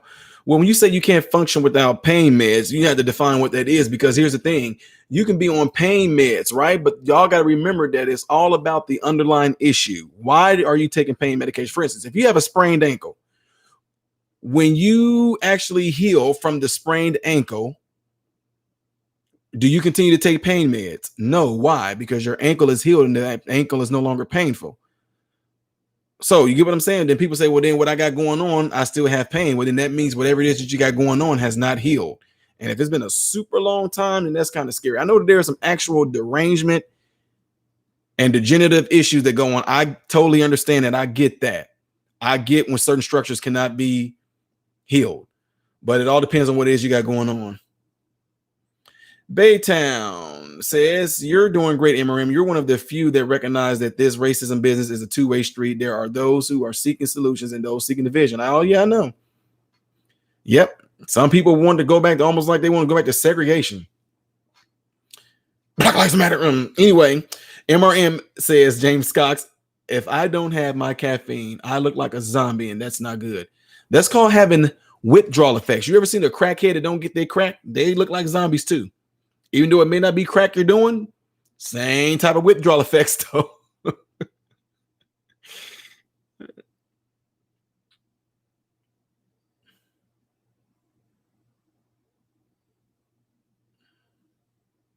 Sunny Kaliko says, your thoughts on acupuncture? From what I was told, it works pretty well. I was told acupuncture works pretty good. Have I ever done it? No. Would I try it? Yeah. I'm one of those weird people though. Like, I actually like pain. Like, if I get a massage, nobody just can't. Nobody, good going, Tyler. Anyway, you just can't. Nobody can just be sitting here just rubbing, doing. No, I have to have them freaking dig in and press and move up. Like I like deep, freaking hard Swiss massage. So certain people, yeah, and that's what helps get rid of my soreness. Like, you just can't be doing on the willy nilly light little Effleurage is what it's called. Effleurage massage. No, I gotta have deep, active release type massage. Okay, Lawrence Ritano says, MRM, do you fear getting old? No, sir, I don't. There was a time in my life where getting old was a goal. I mean, man, in high school, man, they gave us a census pretty much. They give us different things when you like in a bigger city around a high crime area. They gave us a booklet and it showed us that like most young black males age average was 25. There was like of your generation and 5 years ahead of my generation and 5 years below my generation, they said that our lifespan in the big city was 25 years old. So it's almost like a goal. If I made it past 25, I'm like, I can't believe, look, this is awesome. I'm not a statistic.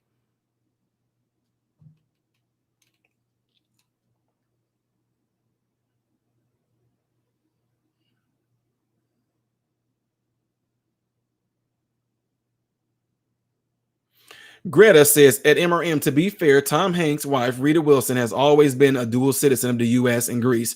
Her mom was a Greek citizen. I still think some of Tom's actions are odd. I understand what you're saying, Greta Gaston, but why now? That's what I'm saying.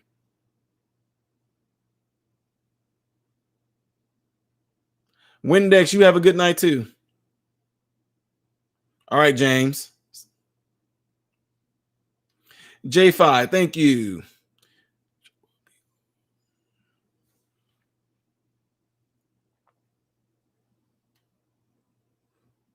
Why is forced integration a good thing?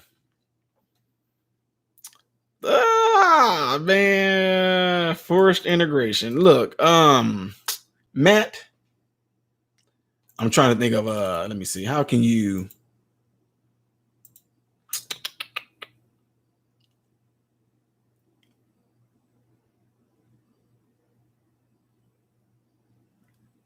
You said how can it be a good thing? Well, here's the thing. I think when you actually even have like something like the word forced behind it, I don't think that that is a good thing if it's being forced. Now, if we want to talk about as far as like possible things like redlining, to me, it always been a thing to me. I don't think you should be allowed to go to your school based off of the district that you lived in. To me, if we were able to go to better schools where I lived and we were able to catch the bus there, I would have went to the better school without a shadow of a doubt. I don't like the fact that there's this thing where almost like a jurisdiction. If you stay here, you go here. If you stay there, you go there. It's like it's forced. See what I'm saying? It's forced. There were times when we were getting ready to start a school. We were like, man, I don't want to go to that school. They say keep people getting shot there. Well, y'all live there, so that's where you have to go. I mean, we got to the point where we were like using, like you were like, I'm using my grandma's address, saying that I live with my grandma, so I can go to this school. And then you get up early in the morning, take a bus, you get a free voucher anyway. Take a bus to here. You got to get up like at 6:30. Take a bus here, take a bus there. That way, by the time school starts, you will be there on time.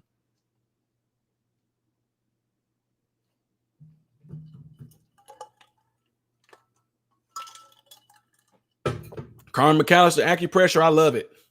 That's what I'm talking about.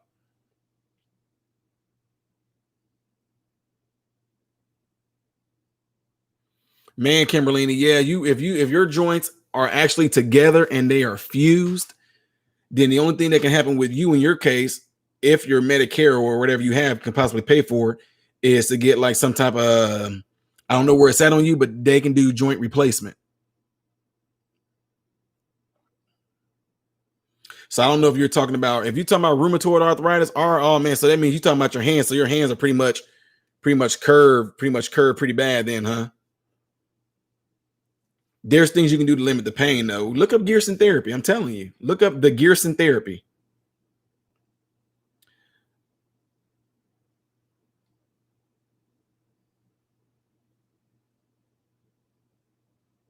Cass Arthur said in my day, we got a strap in school, no nonsense back then. Yeah, I was still part of that generation where the teacher spanked, what the principal did.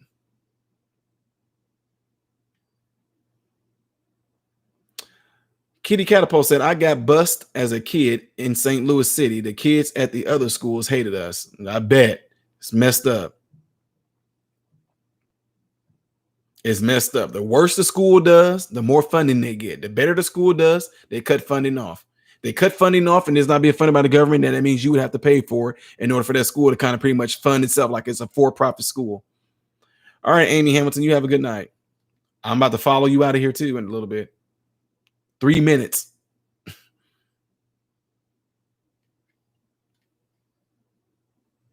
Let's see. Trying to get some more of y'all questions. Just so you know, this is what Henry Sloan said. Just so you know, most people who say BLM really just wanting things like more choice of schools, etc. It's become a huge misnomer, and I hope you look into the good ideas of BLM.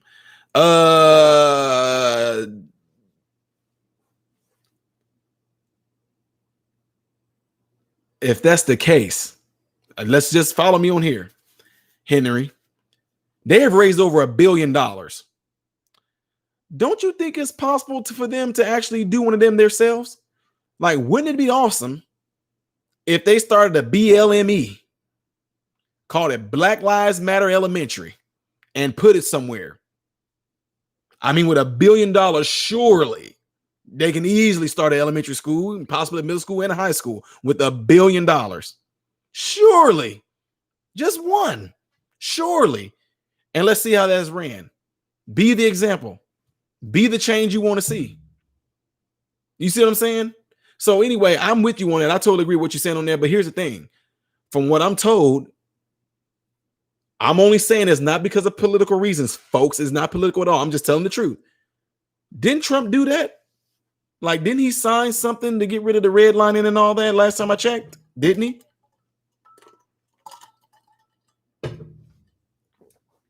Okay, James Cox, I'm about to check this out because I might get some ideas from you what I need to do with my truck. Cass Arthur said, great, total Marxist kids. I know, right? Right, exactly.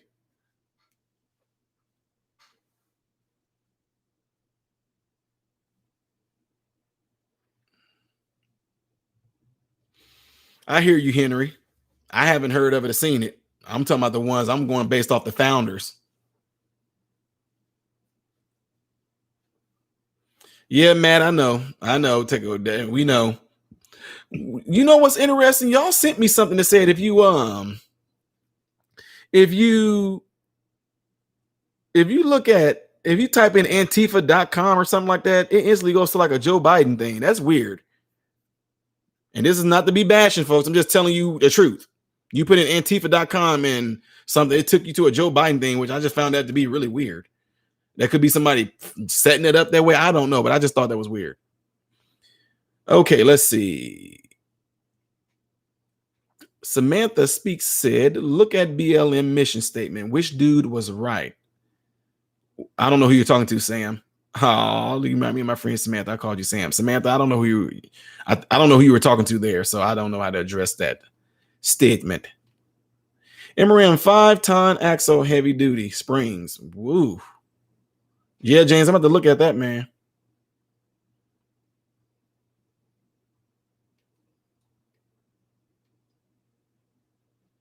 Bam, says Samantha. I'm just telling y'all, you can do it yourself. Don't take my word for it. Like I said, you go in there and type in Antifa.com. I don't know. There's all kind of things. Now you go in there to say, did Antifa.com redirect Joe Biden's whatever? I don't know. But I just know when somebody had it up there earlier, it seemed like it went to Joe Biden's thing. But like I said, I don't know who could have done that or whoever set that up like that. I don't know. But I know somebody sent it to me and I clicked on it and I'm like, how did that happen? I don't know. I'm just saying.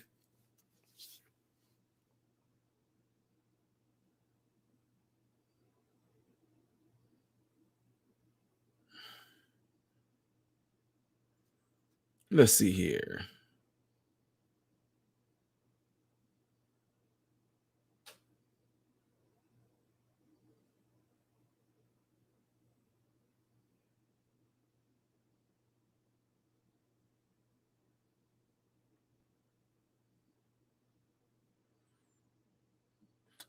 No, Trump cannot. What he can do is skip a term and then run again. He can also run as VP with Pence or whoever. Which I don't know what you're talking about there. Oh, it was a hoax. Okay, that's what I said. I just thought it was weird.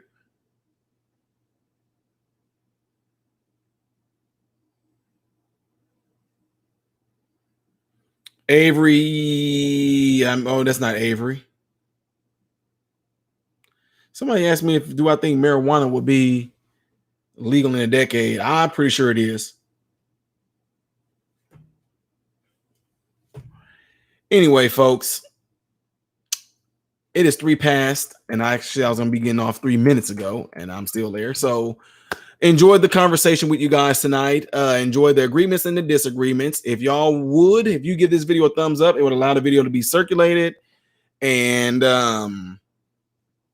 it's up to you to do it. It's up to you to share it. I know some people look at the video and be like, I'm not about to watch 2 hours of this guy talking, but it has almost been 2 hours, folks. And we had a nice little discussion here. All you guys, hope you guys all stay safe. Please, please, please continue to search and seek out righteousness and truth. Use your minds to seek out righteousness and truth despite how you feel about something, okay? Search the truth out. Giving this video a thumbs up will allow this video to be circulated, and it will be allowed to be put into YouTube's algorithm, all that. And also, when this video is over with, once it's done processing, I don't know, maybe tomorrow, if y'all just come in here, leave a comment. I don't care if it's a heart, a thumb, whatever it may be, whatever you leave. I don't care if you just leave a period. I'm serious. If you leave a period, it will be taken as a comment. Those also help push this in YouTube recommendations, folks. And should you want to donate, the link is in the description. Totally up to you. If you do, great. If you don't, great. You can look for my PayPal and the link in the description. It's all there. Thank you for the ones that are going to donate. Thank you for the ones that don't donate. No matter what, me being here right now and talking with you guys matters more to me than receiving any type of money or anything like that. The fact that we're having intellectual conversations and we're all trying to get somewhere and uniting on this means a lot more to me than somebody sending some type of money. So with that being said, folks, I hope you guys all have a great evening, and which depends on what side of the pond you on, to get ready to have a great rest of your day. Like always, I hope and pray every last one of you guys have food, shelter, and clothing. And most of all, I hope and pray that every last one of you guys are in great health, mentally, spiritually, physically, and emotionally. God bless you all through Jesus.